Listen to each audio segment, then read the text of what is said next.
Hello students, I am Hinesh Pandya from civil department. તો last લેક્ચરની અંદર આપણે વેલ્યુએશન એક્ઝામ્પલ ચાલુ થઈ ગયેલા હતા. બટ વેલ્યુએશન એક્ઝામ્પલ મેં જ્યારે આગળ જોયા ત્યારે અમુક જે એક્ઝામ્પલની અંદર જે ઇક્વેશનો યુઝ થાય છે કે જે પાછળ જે થિયરીઓ આપેલી છે એ એક્ઝામ્પલ પછી એ થિયરીઓને ઇક્વેશન યુઝ કરીને અંદર જે એક્ઝામ્પલ છે એ ગણેલા છે. એટલે કે પછી જ્યારે ડાયરેક્ટલી સૂત્રનું અપ્લાય કરીશું આપણે તો તમને ખબર નહીં પડે કે એ સૂત્ર ક્યાંથી આવ્યું. એટલા માટે એ જે સૂત્રો છે એ સૂત્રોની જે થિયરી છે આપણે પહેલાં જે છે એ જ ભણી લઈશું. એટલે મીન્સ કે અત્યારે બધી થિયરીઓ કમ્પ્લીટ કરી લઈશું, કેમ કે અમુક જે પાછળની થિયરીઓ છે એના ઇક્વેશન પણ આગળના એક્ઝામ્પલની અંદર યુઝ થયેલા હોય છે. બરાબર છે. એટલા માટે બધી થિયરી એકવાર જોઈ લઈએ અને પછી કન્ટિન્યુઅસ આપણે એક્ઝામ્પલ જોઈ લઈશું. ઓકે, નેક્સ્ટ વીકથી તો આપણે એક્ઝામ્પલ આપણે ચાલુ કરી દઈશું. એટલે કે આપણી જે થિયરી છે એ પહેલાં કમ્પ્લીટ કરી લઈએ. બરાબર છે. તો આપણી આજની થિયરી છે કે વિવિધ પ્રકારની વેલ્યુ, એટલે કે ડિફરન્સ ફોર્મ્સ ઓફ વેલ્યુ. તો વિવિધ પ્રકારની વેલ્યુ કઈ કઈ છે? તો મૂલ્યના જુદા જુદા પ્રકાર નીચે મુજબ છે, જેમ કે માર્કેટ વેલ્યુ કે બજાર વેલ્યુ, બુક વેલ્યુ અથવા તો ચોપડે વેલ્યુ, સ્ક્રેપ વેલ્યુ અથવા તો ભંગાર વેલ્યુ, સાલ્વેજ વેલ્યુ અથવા તો જીર્ણોદ્ધાર વેલ્યુ, બરાબર છે, અકોમોડેશન વેલ્યુ, પછી ડિસ્ટ્રેસ વેલ્યુ અથવા તો સંકટપૂર્ણ વેલ્યુ અને મોનોપોલી વેલ્યુ અથવા તો એકાધિકારી વેલ્યુ. બરાબર છે. તો જુદા જુદા ટાઈપના વેલ્યુઝ છે, આ તમારે યાદ રાખવાના છે. બરાબર, બહુ સિમ્પલ્સ છે. બરાબર, આપણે અને થોડીક લેંગ્વેજ થોડીક ટફ છે. બરાબર છે. એટલે કે સમજવું થોડુંક મુશ્કેલ છે, પણ ધ્યાન રાખીને યાદ રાખશો તો આવડી જશે. એટલે કે જુદા જુદા પ્રકારની વેલ્યુ નીચે મુજબ છે, જેમ કે માર્કેટ વેલ્યુ અથવા તો બજાર વેલ્યુ, બુક વેલ્યુ કે ચોપડા વેલ્યુ, સ્ક્રેપ વેલ્યુ કે ભંગાર વેલ્યુ, સાલ્વેજ વેલ્યુ કે જીર્ણોદ્ધાર value, accommodation value, distress value કે સંકટપૂર્ણ વેલ્યુ અને મોનોપોલી વેલ્યુ કે એકાધિકારી વેલ્યુ. પછી કે રિપ્લેસમેન્ટ વેલ્યુ છે, પછી ઇન્વેસ્ટમેન્ટ વેલ્યુ કે લોકાર વેલ્યુ છે, પછી સેન્ટિમેન્ટલ વેલ્યુ અથવા તો લાગણીવશ વેલ્યુ છે, પછી સ્પેક્યુલેટિવ વેલ્યુ અથવા તો સોદાનો વેલ્યુ છે, એન્યુઅલ વેલ્યુ છે, પોટેન્શિયલ વેલ્યુ છે, ઓક્યુપેશન વેલ્યુ છે અને પ્રેઝન્ટ વેલ્યુ છે. તો ટોટલ 15 ટાઈપની વેલ્યુ છે કે જે તમારે યાદ રાખવાની છે અને એક સમજવાની છે. આ ક્વેશ્ચન 4 માર્ક્સની અંદર એવી રીતના પૂછાય કે જે વેલ્યુઝ છે, વેલ્યુઝ છે એના જુદા જુદા પ્રકાર લખી કોઈ પણ 2 કે 3 સમજાવો. બરાબર છે. તો તમને સમજણ હોવી જોઈએ કે દરેક પ્રકારની વેલ્યુ કયા કયા પ્રકારની હોય છે. તો એક પછી એક આપણે સમજીએ દરેક વેલ્યુ. તો પહેલી માર્કેટ વેલ્યુ અથવા તો બજાર વેલ્યુ. તો જ્યારે કોઈ મિલકત કોઈ ખાસ સમયે ખુલ્લા બજારમાં વેચવામાં આવે ત્યારે તેની વેચાણ કિંમતને આપણે બજાર મૂલ્ય કહીશું. એટલે કે જે કોઈ તમારી મિલકત છે એને કોઈ ખાસ સમય પર ખુલ્લા બજારની અંદર જો વેચો અને જે આપણી વેચાણ કિંમત આપણને જે મળે એની બજાર વેલ્યુ કહીશું, એટલે કે માર્કેટ વેલ્યુ કહીશું એને. મિલકત ખુલ્લા બજારમાં વેચવી એનો અર્થ એ થાય કે મિલકત વેચતા પહેલાં જુદા જુદા લોકો પાસેથી તેનો ભાવ જાણવો જોઈએ અને મિલકત વેચવા અંગે સમાચાર પત્રોમાં જાહેર ખબર આપેલી હોવી જોઈએ. એટલે કે ઘણા લોકો બહાર બોર્ડ મારતા હોય છે ઘરની બહાર કે જે આ ઘર વેચવાનું છે અથવા તો આ જમીન વેચવાની છે. ઓકે, તો એવી રીતના જાહેરાત કરવી તમારે જરૂરી છે મિલકત વેચતા પહેલાં. અને મિલકતનું બજાર મૂલ્ય સમયે બદલાતું રહે. એટલે કે તમને દરેક જણાને ખબર છે કે તમારી મિલકત છે જેમ જેમ જૂની થતી જાય છે તેમ તેમ જેની વેલ્યુ છે ઓછી થતી જાય છે અને જો જમીન હોય તો એની મૂલ્ય વધતું જાય છે. પછી માર્કેટ વેલ્યુ માટે નીચેની શરતો જરૂરી છે. કઈ? તો ખરીદનાર સક્ષમ અને શાણો હોવો જોઈએ. બરાબર, એટલે કે એને દરેક વસ્તુની ખબર હોવી જોઈએ. પછી ખરીદનાર અને વેચનાર બંને મિલકતના લાભાલાભોનો ખ્યાલ હોવો જોઈએ. એટલે કે ભાઈ ખરીદનારને બેનિફિટ કઈ રીતના મળે અને લેનારને કઈ રીતના વેચનારને બેનિફિટ કઈ રીતના મળે એમને ખબર હોવી જોઈએ. પછી કે ખરીદી કે વેચાણ લાગણી કે દબાણ વગર થવું જોઈએ. એટલે કે કોઈ પણ પ્રકારના દબાણ વગર, બરાબર છે, દબાણ વગર થતું હોવું જોઈએ. અને ખરીદનાર અને વેચનાર વચ્ચે સોદો રાજી ખુશીથી થવો જોઈએ. એટલે કે ભાઈ જે પણ તમારી ડીલ થાય રાજી ખુશી થવું જોઈએ. કોઈને મનદુખ થવું ના જોઈએ કે ભાઈ એણે વધારે ભાવ લઈ લીધો અથવા તો એણે ઓછો ભાવ આપ્યો, એવી રીતના. નેક્સ્ટ છે આપણી બુક વેલ્યુ કે ચોપડા વેલ્યુ. તો બુક વેલ્યુ કે ચોપડા વેલ્યુ આપણે કોને કહીશું? તો કોઈપણ મિલકતની મૂળ કિંમતમાંથી ઘસારો, એટલે કે ડેપ્રિશિએશન બાદ કર્યા બાદ, એટલે કે એ કિંમત કેટલી વપરાયેલી છે એ, બરાબર છે, ઘસારો કર્યા બાદ બાકી રહેતી રકમ દર વર્ષે ચોપડામાં નોંધવામાં આવે છે અને આ ચોપડામાં નોંધેલી કિંમતને આપણે ચોપડા મૂલ્ય કહીશું. હવે આપણે આ બધા દાખલા જોયા કે ભાઈ ચોપડે મૂલ્ય શું ને આ બધું, બરાબર છે, કે આ બધી થિયરીઓ પાછળ આવે છે. એટલે કે જે આના લગતા જે એક્ઝામ્પલ છે આપણે પાછળથી ચલાવીશું. ઓકે, તો જે પણ મૂળ કિંમતની અંદરથી જે ઘસારો થાય છે આપણે બાદ કરતા હોઈએ છીએ. તો જે બાકી રહેલી રકમ છે દર વર્ષે આપણે ચોપડામાં નોંધતા હોઈએ છીએ. અને જે ચોપડામાં જે નોંધેલી કિંમત છે, બરાબર, એમ કે જેમ કે એક વર્ષે 2700 રૂપિયાનો ઘટાડો થયો તો 1 વર્ષ પછી કેટલી કિંમત રહે, 2 વર્ષ પછી 5400 રૂપિયાનો ઘટાડો થયો તો કેટલી કિંમત રહે, બરાબર છે. તો જે આપણે ચોપડાની અંદર કિંમત નોંધતા હોય છે એને આપણે ચોપડા મૂલ્ય કહીશું. દર વર્ષે મિલકતની બુક વેલ્યુ ઘટતી જાય છે અને તેનું આયુષ્ય પૂર્ણ થતાં મિલકતની બુક વેલ્યુ તેની સ્ક્રેપ વેલ્યુ જેટલી જ રહે છે. એટલે કે તેની જે ભંગાર વેલ્યુ છે એ ભંગાર જેટલી જ થઈ જાય છે. એટલે કે ઘણી વખત તમે નથી કહેતા જેમ જેમ વસ્તુ જૂની થાય તેમ તેનો ભાવ ભંગારના ભાવે વેચાય. આપણે એક જ શબ્દ ઘણી વખત યુઝ કરતા હોય, તમે આ શબ્દ તમે રોજિંદી લાઈફમાં યુઝ કરતા હો છો કે ભાઈ પડી ભંગાર થઈ જાય અને ભંગારના ભાવે વેચવી પડે, એના કરતાં અત્યારે સારો ભાવ મળે છે તો આપી દે ને એમ, બરાબર છે. એટલે કે એની જે એની બુક વેલ્યુ છે અમુક ટાઈમ પછી એની સ્ક્રેપ વેલ્યુ જેટલી જ થઈ જતી હોય છે. એટલે કે કોઈપણ વર્ષના અંતે તેની મિલકતની book value is equal to મિલકતની મૂળ કિંમત માઇનસ વર્ષના અંત સુધીનો કુલ મૂલ્યનો ઘટાડો, જે આપણે કાલે કર્યો કોઠો બનાવીને, બરાબર છે. એટલે કે કોઈ ચોક્કસ વર્ષના અંતે મિલકતની બુક વેલ્યુ અને મિલકતની મૂળ કિંમત માઇનસ જે મિલકતના અંત સુધીનો જે ઘટાડો છે એ. હવે થર્ડ કિંમત છે સ્ક્રેપ વેલ્યુ અથવા તો ભંગાર મૂલ્ય. તો મિલકતની આયુષ્ય પૂર્ણ થતાં તેને તોડી પાડીને એનો ભંગાર વેચવાથી જે કિંમત ઉપજે તેને ભંગાર વેલ્યુ કહેવાય. એટલે કે જે ભાઈ તોડી પાડીને જે પણ એનો ભંગાર વેચીએ આપણે અને જે કિંમત આપણને મળે એને ભંગાર મૂલ્ય કહીશું આપણે. તેને બ્રેકઅપ વેલ્યુ અથવા તો ડિમોલેશન વેલ્યુ અથવા તો જંક વેલ્યુ પણ કહીશું, બરાબર છે. તો કદાચ ડેફિનેશન પૂછાય કે ભંગાર વેલ્યુની ડેફિનેશન આપો, અથવા તો ભંગાર વેલ્યુની જગ્યા પર કાં તો બ્રેકઅપ વેલ્યુ આપેલું હોય, કાં તો ડિમોલેશન વેલ્યુ આપેલી હોય, કાં તો જંક વેલ્યુ પણ આપેલી હોય, તો એ તમને ખબર હોવી જોઈએ.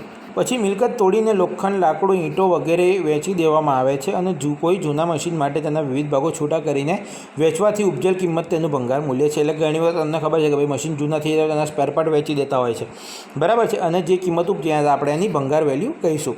પછી કે મકાનનું ભંગાર મૂલ્ય સામાન્ય રીતે તેના બાંધકામના ખર્ચના 10% જેટલું હોય છે. આપણે કાલે એક્ઝામ્પલ ગણ્યું એની અંદર 10% જેટલું લેતા હતા, બરાબર છે. એટલે કે જે તમારી બાંધકામની વેલ્યુ હોય એની જે ખર્ચ છે એના 10% જેટલું હોય છે. તોડી પાડેલા મકાન તોડી પાડેલી મિલકતના ભંગારને વેચવાથી જે કિંમત ઉપજે અને મકાનને તોડવાના ખર્ચ બાદ તેની જે ચોખ્ખી કિંમત ઉપજે તેને ખરેખર ભંગાર મૂલ્ય કહેવાય. ઓકે, તો ખબર પડી ગઈ સ્ક્રેપ વેલ્યુ અને ભંગાર વેલ્યુની અંદર શું ફરક છે. તો ભંગાર મૂલ્ય બરાબર મિલકતના ભંગારને વેચવાથી ઉપજતી કિંમત માઇનસ એની જે તોડવા પાછળથી થયેલો ખર્ચ છે એ. ઓકે, કેટલી વખત મિલકતને તોડવા પાછળ થતો ખર્ચ મકાનના ભંગારને વેચવાથી ઉપજતી કિંમત કરતાં પણ વધારે હોય છે, બરાબર છે. દાખલા તરીકે આરસીસી તોડવાનો ખર્ચ અને ભંગારને વેચવાથી ઉપજતી કિંમત છે જે વધારે હોય છે, બરાબર. તો આના કેટલાક એક્ઝામ્પલ છે. નેક્સ્ટ છે કે સાલ્વેજ વેલ્યુ અથવા તો જીર્ણોદ્ધાર વેલ્યુ.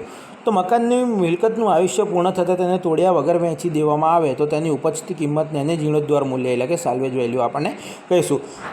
એટલે કે મકાનનું જેટલું આયુષ્ય છે એ મકાનનું આયુષ્ય પૂરું થયા વગર આપણે એને વેચી દેતા હોઈએ છીએ તો જે કિંમત ઉપજે એને આપણે જીર્ણોદ્ધાર વેલ્યુ કહીશું. નેક્સ્ટ છે એકોમોડેશન વેલ્યુ. તો એકોમોડેશન વેલ્યુ આપણે કોને કહીશું, તો જ્યારે ખેતીની જમીનને બિનખેતી લાયક જમીનમાં ફેરવવામાં આવે છે ત્યારે આવી જમીનનું મૂલ્ય ખેતી જમીનની મૂલ્ય કરતાં વધે છે. આવા મૂલ્યને એકોમોડેશન વેલ્યુ કહેવાય છે. એટલે કે જ્યારે તમારી જે ખેતીલાયક જમીન છે અને બિનખેતીલાયક એટલે કે એને કરાવીએ આપણે, બરાબર છે. ઘણા જમીનના જે જમીનના ધંધા કરતા હોય છે, બરાબર, એમને ખબર છે કે એને જ્યારે પણ આપણે જમીન વેચીએ તો આપણે એને કરાવવી પડે છે, બરાબર છે. એટલે કે ભાઈ આ ખેતીલાયક જમીન નથી, બરાબર છે. તો એ ખેતીલાયક જમીન જ્યારે આપણે કન્વર્ટ કરીએ ત્યારે એનું મૂલ્ય વધી જાય છે, બરાબર છે. આવું જે મૂલ્ય છે એને આપણે એકોમોડેશન મૂલ્ય કહીશું. ખેતીની જમીનને બિનખેતીલાયક જમીનમાં ફેરવવા માટે સક્ષમ અધિકારીની પરવાનગી લેવી પડે છે. એટલે એને કરાવવા માટે અધિકારી, મોટા અધિકારીઓ એની પરવાનગી લેવી પડે. આવા એકોમોડેશન લેન્ડનું મૂલ્ય બાજુમાં આવેલી ખેતીના જમીનના મૂલ્ય અને બિલ્ડિંગના મૂલ્યની વચ્ચે રાખવામાં આવતું હોય છે, બરાબર છે. નેક્સ્ટ છે કે ડિસ્ટ્રેસ વેલ્યુ અથવા તો સંકટપૂર્ણ મૂલ્ય. તો જ્યારે જમીનની કિંમત તેની ધારેલી કિંમત કે બજાર કિંમત કરતાં ઓછી મળે તો એને ડિસ્ટ્રેસ વેલ્યુ આપણે કહીશું. એટલે કે જે તમારી મકાનની કિંમત છે તમે જે કિંમત ધારેલી છે અથવા તો તેની જે બજાર કિંમત છે તેના કરતાં જો ઓછી મળે તો તેને આપણે ડિસ્ટ્રેસ વેલ્યુ કહીશું.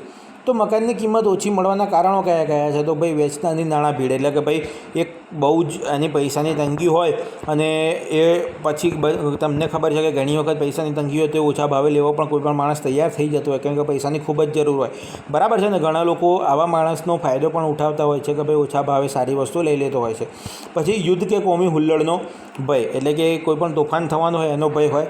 પછી ધરતીકંપનો ભય છે. વેચાણ માણસની બજાર ભાવ અંગેની અપૂરતી જાણકારી, એટલે કે માર્કેટમાં શું ભાવ ચાલી રહ્યો છે એની અપૂર્ણ જાણકારી હોય તો પણ ડિસ્ટ્રેસ વેલ્યુ મળી જતી હોય છે. પછી ભાગીદારો વચ્ચે ઝઘડો થાય તો, અને ખરીદવાર માણસને ફાયદો કરવાની ભાવના હોય તો. નેક્સ્ટ છે કે મોનોપોલી વેલ્યુ અથવા તો એકાધિકારી વેલ્યુ. તો જ્યારે કોઈપણ મિલકતની આજુબાજુએ આવેલ અન્ય મિલકતની સરખામણીએ તેની સાઇઝ, આકાર, સ્થાન વગેરે ચડિયાતા હોય ત્યારે આવી મિલકત ધરાવનાર માલિક તેની ઊંચી કિંમતની માગણી કરે છે. આવી મિલકતને મોનોપોલી વેલ્યુ કહીશું. એટલે કે આજુબાજુમાં કોઈ સારી વસ્તુ આવેલી હોય, મીન્સ કે એના જે જમીનનો ભાવ છે એની કરતાં આજુબાજુ કોઈ સારી વસ્તુ આવેલી હોય અને આજુબાજુની વસ્તુને ધ્યાનમાં રાખીને પોતાની જમીનનો ભાવ જો વધારે રાખતો હોય તો આવી વેલ્યુને આપણે મોનોપોલી વેલ્યુ કહીશું. તો ઘણી વખત ખરીદદાર માણસને મિલકત પસંદ પડી ગઈ હોય તો તેની પાસે વધારે નાણાં ભંડોળ હોય તો તે બીજા ખરીદારો કરતાં ઊંચી કિંમત આપીને એ મિલકત ખરીદતો હોય છે. આવા કિસ્સામાં પણ એ કિંમતને આપણે મોનોપોલી વેલ્યુ કહીશું. ઓકે, નેક્સ્ટ છે કે રિપ્લેસમેન્ટ વેલ્યુ. તો રિપ્લેસમેન્ટ વેલ્યુ આપણે કોને કહીશું? તો મિલકતમાંથી આવક ચાલુ રાખવા માટે મિલકતની દુરસ્તી એટલે કે રિપેર કરવા પાછળ જે ખર્ચો થાય તેને રિપ્લેસમેન્ટ વેલ્યુ કહીશું. એટલે આપણને જે મિલકતમાંથી જે આવક મળતી હોય છે, બરાબર છે, એ આવક ચાલુ રહે એના માટે આપણે જે બિલ્ડિંગની અંદર મેન્ટેનન્સ કરાવતા હોઈએ છીએ એને આપણે રિપ્લેસમેન્ટ વેલ્યુ કહીશું. નેક્સ્ટ છે કે ઇન્વેસ્ટમેન્ટ વેલ્યુ અથવા તો રોકાણ મૂલ્ય. તો મિલકતની અંદર રોકાણ કરી આવક મેળવવાના હેતુ માટે અંદાજેલ મૂલ્યને આપણે ઇન્વેસ્ટમેન્ટ વેલ્યુ કહીશું. એટલે કે જે કોઈપણ મિલકત હોય એની અંદર જે કોઈપણ જાતનું રોકાણ કરી અને રોકાણ કરીને જો આપણે પૈસા મેળવતા હોઈએ તો એ જે હેતુ છે અને જે આપણને મૂલ્ય જે મળે એને આપણે ઇન્વેસ્ટમેન્ટ વેલ્યુ કહીશું. નેક્સ્ટ છે કે સેન્ટિમેન્ટલ વેલ્યુ અથવા તો લાગણીવશ મૂલ્ય. તો લાગણીવશતા, ઇજ્જત, આબરૂ જેવા કારણોસર ઘણી વખત મિલકતનો માલિક કોઈ માણસ પાસે વધારે પૈસા આપવા તૈયાર થાય તો પણ મિલકત વેચવા વાંચતો નથી. આવા પ્રકારના મૂલ્યને સેન્ટિમેન્ટલ વેલ્યુ કહેવાય છે. એટલે કે ઘણી વખત ખબર છે કે કોઈ પણ માણસ કદાચ જમીન કોઈ સામેવાળી વ્યક્તિ જમીન લેવા તૈયાર હોય પણ એ માણસ આપવા રેડી ના હોય, એની સાથે એની લાગણીઓ જોડાયેલી હોય છે, બરાબર, કે ભાઈ મારા બાપ દાદાની મિલકત છે, હું નહીં વેચું, બરાબર છે. તો આવી જે મિલકત છે, બરાબર, આવી જે વેલ્યુ છે એને સેન્ટિમેન્ટલ વેલ્યુ કહેવાય. નેક્સ્ટ છે કે સ્પેક્યુલેટિવ વેલ્યુ અથવા તો સોદાનું મૂલ્ય. તો ઘણા ખરીદારો મિલકત ખરીદીને ટૂંકા સમયમાં ઊંચા ભાવે વેચી નાખે. એટલે કે ઘણા લોકોની ટેવ હોય કે કોઈની પાસે વસ્તુ લે અને પછી એને અમુક ટાઈમ પછી અમુક ઓછા સમયની અંદર એ બીજાને એના કરતાં ઊંચા ભાવની અંદર વેચી નાખે. એટલે કે આવા ખરીદારો મિલકતના સોદા કરીને નફા કમાય છે અને આવા ખરીદારો મિલકતનું જે મૂલ્ય ચૂકવે તેને આપણે સ્પેક્યુલેટિવ વેલ્યુ કહીશું. ઓકે, પછી નેક્સ્ટ છે કે એન્યુઅલ વેલ્યુ. તો એન્યુઅલ વેલ્યુ આપણે કોને કહીશું? તો મિલકત પરનો ટેક્સ નક્કી કરવા માટે સ્થાનિક સત્તા તરફથી મિલકતનું જે મૂલ્ય નક્કી થાય તેને આપણે એન્યુઅલ વેલ્યુ કહીશું. એટલે કે જે ટેક્સ નક્કી કરેલો હોય નગરપાલિકા દ્વારા એ ટેક્સ ઉમેરીને મિલકતનું જે વેલ્યુ થતું હોય તો એને આપણે એન્યુઅલ વેલ્યુ કહીશું.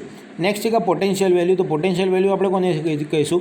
તો જ્યારે કોઈ મિલકતમાં વિકસી શકે તેવા ગુણો હોય ત્યારે તેનું મૂલ્ય ઊંચું આંકવામાં આવે છે કે ત્યારે એને આપણે પોટેન્શિયલ વેલ્યુ કહીશું.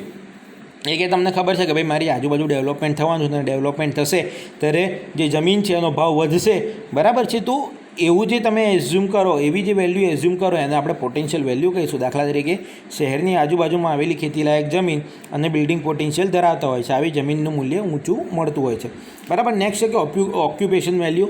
તો પસંદગીના મકાનની અંદર માલિકે જાતે રહેવા માટે અંદાજેલ મૂલ્યને ઓક્યુપેશન વેલ્યુ કહેવાય છે.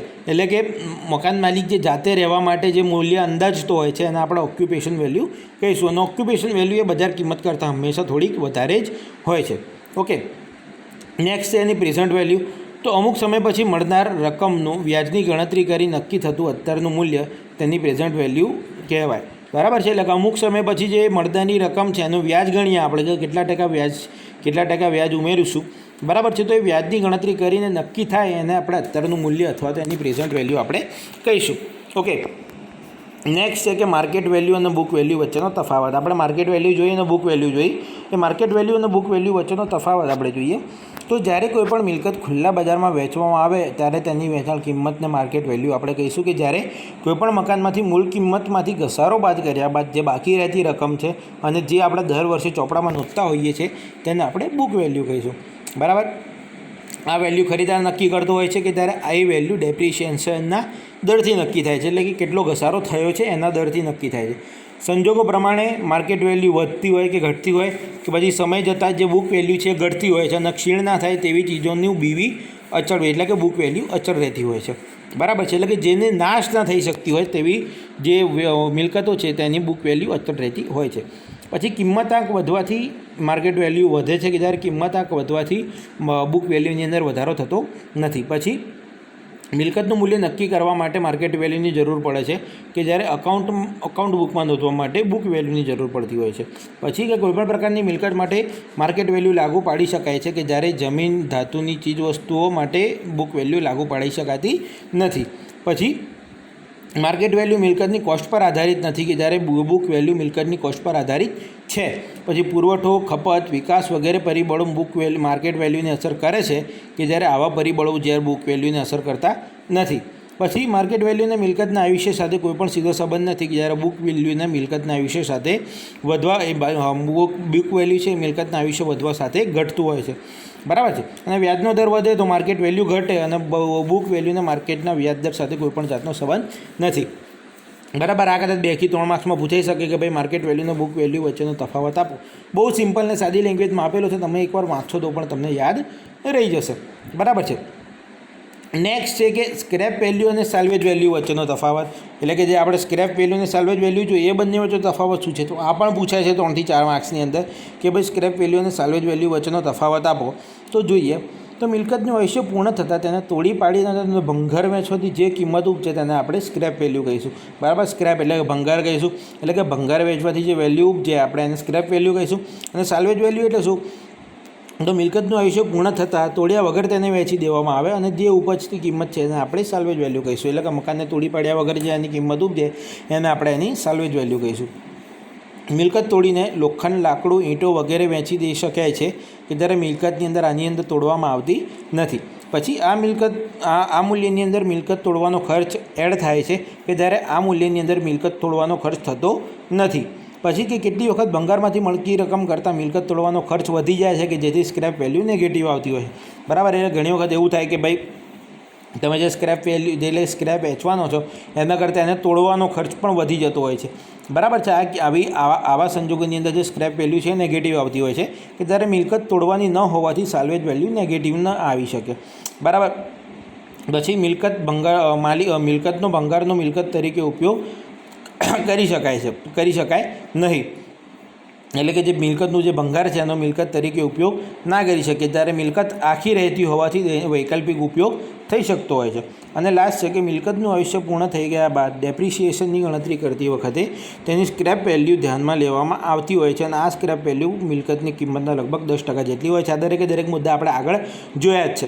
બરાબર. અને ડેપ્રિસિએશનની ગણતરી કરતી વખતે સ્ક્રેપ વેલ્યુ ધ્યાનમાં લેવાતી હોવાથી સાલ્વેજ વેલ્યુની ગણતરી લેવામાં આવતી નથી. ઓકે.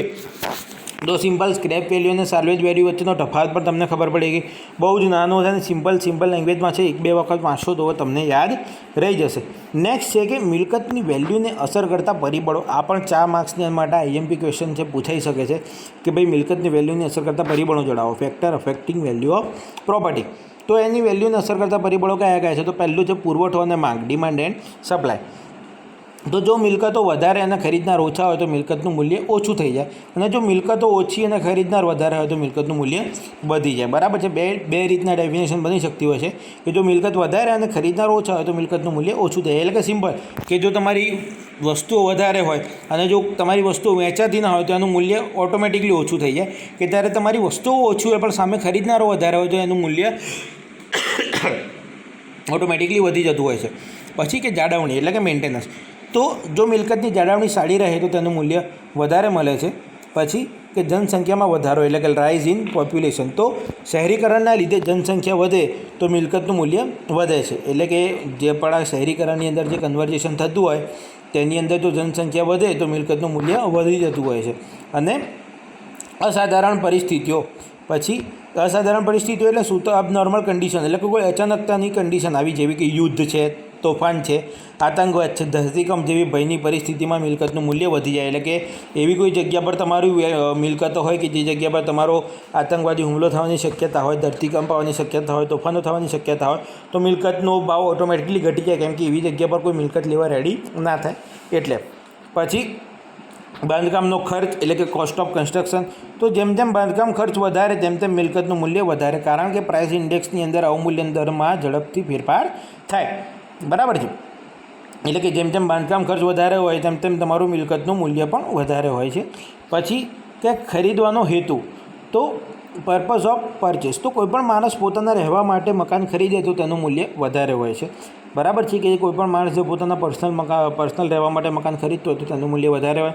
પછી કે ટાઉન પ્લાનિંગ એક્ટ, તો જો રહેણાંક વિસ્તાર વાણિજ્ય વિસ્તારમાં ફેરવવામાં આવે તો તેનું મૂલ્ય વધી જાય છે. બરાબર છે, એટલે કે તમે એને ઇકોનોમિકલ હબ બનાવી દો, બરાબર છે, કોમર્શિયલ હબની જગ્યા પરથી, તો જે તમારું મૂલ્ય છે એ વધી જાય. પછી વાતાવરણની સ્થિતિ, તો સાનુકૂળ વાતાવરણની અંદર મિલકતનું મૂલ્ય વધારે હોય કે જ્યારે વિષમતાવાળા વાતાવરણની અંદર મિલકતનું મૂલ્ય ઓછું હોય છે. પછી કે સરકારી પોલિસી, તો સ્ટેમ્પ ડ્યુટી, મિલકતના વેચાણ પરના પ્રતિબંધો વગેરે એની મૂલ્ય પર અસર કરતા હોય છે. બરાબર છે. પછી કે આયુષ્ય, તો જો મિલકત નવી હોય તો તેનું મૂલ્ય વધારે મળે અને જો મિલકત જૂની હોય તો તેનું મૂલ્ય ઓછું મળતું હોય છે. ઓકે. નેક્સ્ટ છે કે સેવાઓ, જો સેવાઓ કઈ કઈ આપતા હોય છે મિલકતની અંદર, કે જો પાણી, ગટર, વીજળી, ટેલિફોન, ગેસની ઉપલબ્ધિ હોય તો મિલકતનું મૂલ્ય વધી જાય. એટલે કે એવી જગ્યા પર કોઈ તમારી મિલકત હોય કે જ્યાં તમારી પાણી છે, ગટર છે, તમારી ઇલેક્ટ્રિસિટી છે, ટેલિફોન છે, ગેસની બધાની ઉપલબ્ધિ મળી રહેતી હોય તો તેનું મૂલ્ય વધારે હોય છે. પછી સ્થળાંતર, તો સ્થળાંતર થતાં વસ્તી ઘટે અને એનું મૂલ્ય, સ્થળાંતર થતાં વસ્તી ઘટે તો મૂલ્ય ઘટી જાય અને વસ્તી વધે તો મૂલ્ય વધી જાય. એટલે કે જો તમે એવી જગ્યા પર રહેતા હો કે જ્યાં તમારી વસ્તી ઓછી હોય તો એનું મૂલ્ય ઓછું હોય, અને એવી જગ્યા પર રહેતા હો કે જ્યાં તમારી વસ્તી વધારે હોય તો એનું મૂલ્ય વધારે હોય. પછી કે પોટેન્શિયાલિટી, તો જો મિલકતનો વિકાસ થવાની તકો હોય તો તેનું મૂલ્ય વધી જાય. બરાબર છે, એટલે કે આજુબાજુ કોઈ ડેવલપમેન્ટ થવાની શક્યતાઓ હોય તો તેનું વેલ્યુ જે છે ઓટોમેટિકલી વધી જાય. પછી કે ટેકનોલોજી, તો નવી ટેકનોલોજીથી બનાવેલ મિલકતનું મૂલ્ય વધારે મળતું હોય છે, કે જે અત્યારે લેટેસ્ટ ટેકનોલોજીથી મિલકત બનાવો તમે એનું મૂલ્ય તમને વધારે મળતું હોય છે. અને લાસ્ટ છે કે ટોપોગ્રાફી, કે જો જમીનનું લેવલ ઊંચું હોય કે નીચું, ઊંચું હોય તો મૂલ્ય વધે અને નીચું લેવલ કે ઢાળ હોય તો તેનું મૂલ્ય ઘટી જતું હોય છે. બરાબર છે. તો આ જે તમારી વસ્તુ છે એ તમારી મિલકતને વેલ્યુને અસર કરતા પરિબળો છે. નેક્સ્ટ છે કે હવે આપણે અન્ય જે મિસેલિનિયસ આઇટમ છે અને જે ઇક્વેશન્સ છે આપણે નેક્સ્ટ લેક્ચરની અંદર જોઈશું. બરાબર છે. અને જે ઇક્વેશન છે હું તમને PDF બનાવીને ગ્રુપની અંદર સેન્ડ કરીશ, તો જે તમારે વાંચી લેવાના છે. અને પછી જે નેક્સ્ટ છે કે નેક્સ્ટ થિયરી ઉપર આપણે આગળ કન્ટિન્યુ કરીશું. ઓકે. તો જો આજના વિડીયોની અંદર તમને ના સમજણ પડી હોય તો તમે મને પર્સનલી WhatsApp પર કોન્ટેક્ટ કરીને પૂછી શકો છો. ઓકે. તો નેક્સ્ટ વિડીયોની અંદર આપણે નવી થિયરી સાથે મળીશું. Thank you.